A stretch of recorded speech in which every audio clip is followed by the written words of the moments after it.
il y a 36 millions de personnes chaque année qui font des maladies non transmissibles et la plupart du temps liées au tabagisme, à l'alcool, à une mauvaise hygiène alimentaire et à la sédentarité. Sont de cela les cancers.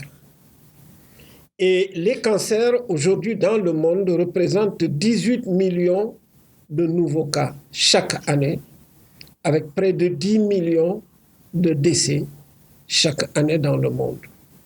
Nous avions cru que le cancer était l'affaire des pays développés et des personnes les plus riches. Malheureusement, on s'est rendu compte qu'au Sénégal, en 2020, plus de 11 000 nouveaux cas de cancer, rien qu'en 2020, avec plus de 8 000 décès au Sénégal en l'an 2020. Et ce qui est le plus impressionnant, c'est le nombre de cas quotidiens et le nombre de décès quotidiens. L'Organisation mondiale de la santé, qui donne donc la plupart des chiffres de nos pays, parce que nous n'avons pas de système d'enregistrement fiable, nous dit qu'au Sénégal, nous pouvons compter 31 cas déclarés chaque jour.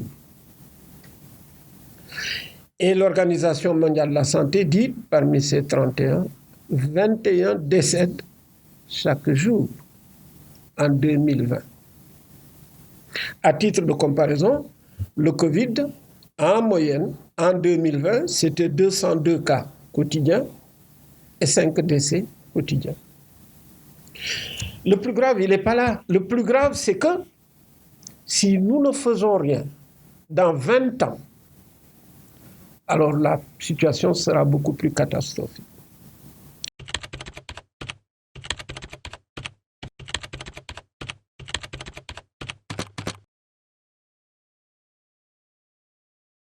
Parmi ces facteurs, il y a des facteurs qui sont en nous et des facteurs qui sont dans notre environnement. Commençons par les facteurs de notre environnement. Il y a des agents chimiques. Plus de 66 000 composés dans la nature, parmi lesquels des centaines, voire des milliers, peuvent favoriser la survenue des cancers. Et parmi ces facteurs, essentiellement, les fumées.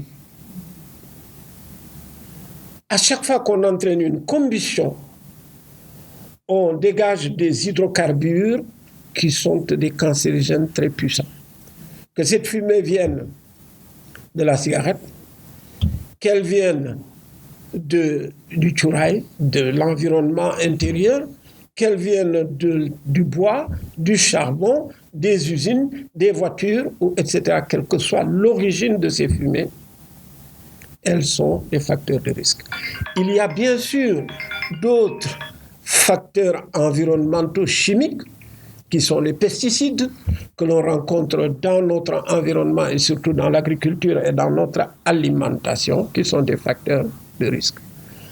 À côté des produits chimiques, deuxième groupe de facteurs de risque, les agents infectieux transmis, parmi lesquels bien entendu le VIH, qui augmente le risque de cancer, les virus des hépatites, qui augmentent les risques de cancer, les papillomavirus, qui augmentent les risques de cancer, et bien sûr une seule bactérie qu'on appelle Helicobacter pylori, et également des parasites que l'on appelle bien sûr la bilharziose et d'autres agents infectieux. À côté donc des facteurs qu'on appelle chimiques, à côté des facteurs de risque qu'on appelle les agents infectieux, il y a des radiations. Ces radiations viennent de l'atmosphère. Ces radiations viennent de la Terre.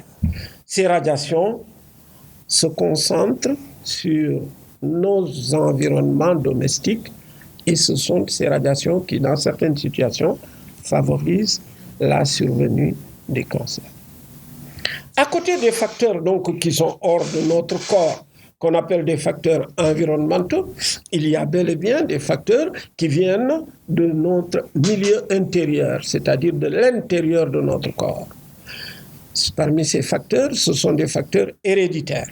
Nous pouvons hériter de nos ancêtres, de nos parents, des traits génétiques qui peuvent être le point de départ de certaines variétés de cancers, dont les cancers du sein, entre autres. Il est possible également que de notre corps, nous sécrétions des substances qu'on appelle des hormones, qui, elles aussi, peuvent entraîner des modifications dans notre corps et augmenter le risque de faire certaines variétés de cancers. L'alimentation. 30% des cancers sont liés à l'alimentation.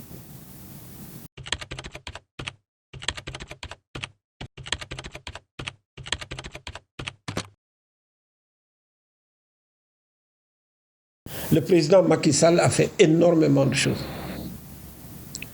Aujourd'hui, c'est le président dans l'Afrique de l'Ouest qui a le plus fait dans la lutte contre le cancer. Premièrement, 30% des cancers sont liés au tabac. Il a fait une loi dès 2014 contre le tabac. Deuxièmement, pour traiter les cancers, il faut, en plus de la chirurgie, il faut de la radiothérapie et de la chimiothérapie. Il a permis l'installation de 4 accélérateurs, dont un de dernière génération ici dans ce service que vous allez visiter tout à l'heure. Les 3 autres étant l'un à Le Dantec et les 2 autres à Dalal Jamm. Il est en train de construire un centre national d'oncologie de plusieurs centaines de lits à Diamniadio. Le traitement des cancers passe par la chimiothérapie. Il a offert en quelques années la gratuité sur les chimiothérapies dans les cancers gynécologiques et mammaires. En plus de tout cela, il y a encore bien d'autres mesures sur les bourses de spécialisation pour les médecins, mais surtout la vaccination. La vaccination contre l'hépatite B, qui est le facteur de risque numéro 1 des cancers du foie, est gratuite à la naissance. La vaccination contre les papillomavirus qui entraîne des cancers du col, des cancers de la gorge, des cancers de l'anus, est gratuite entre 9 et 13 ans. Donc ce sont un ensemble de mesures formidables. Mais vous savez, la lutte contre le cancer ne se suffit pas de ces seules mesures. La lutte contre le cancer a besoin, de la même façon que nous avons lutté contre le sida, le paludisme, la tuberculose, les maladies diarrhéiques, etc. Elle a besoin d'un programme national. Ce programme national, on a 3 ou 4 programmes nationaux rédigés. Ce programme national, il doit être financé avec un budget et surtout évalué de façon continuelle pour en mesurer l'impact en matière de réduction de la mortalité et en matière de réduction de la morbidité.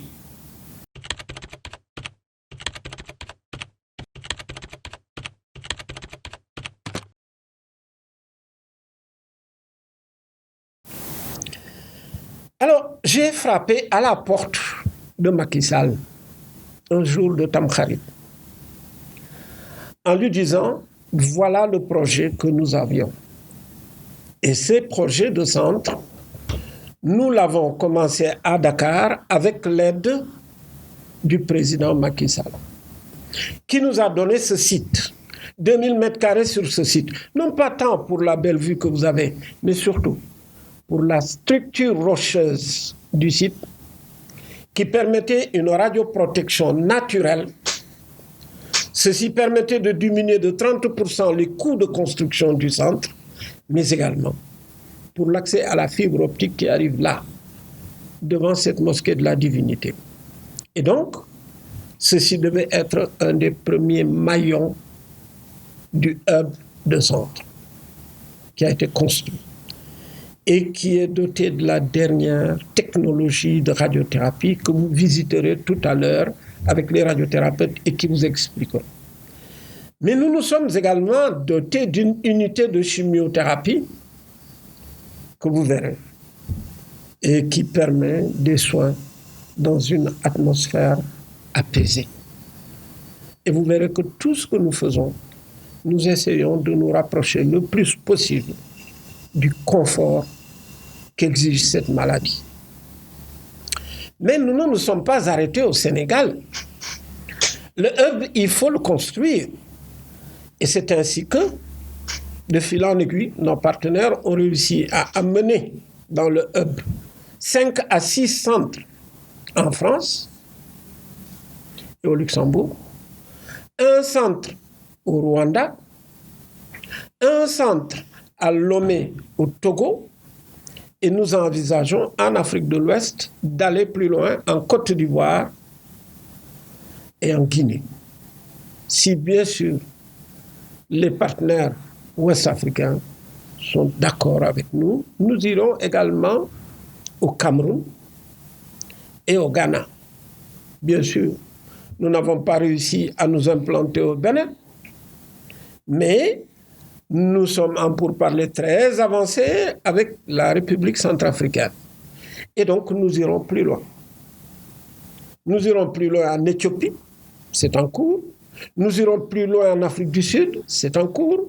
Nous irons plus loin en Eswatini, c'est en cours. Nous irons plus loin au Kenya, c'est en cours. Nous irons plus loin en Angola.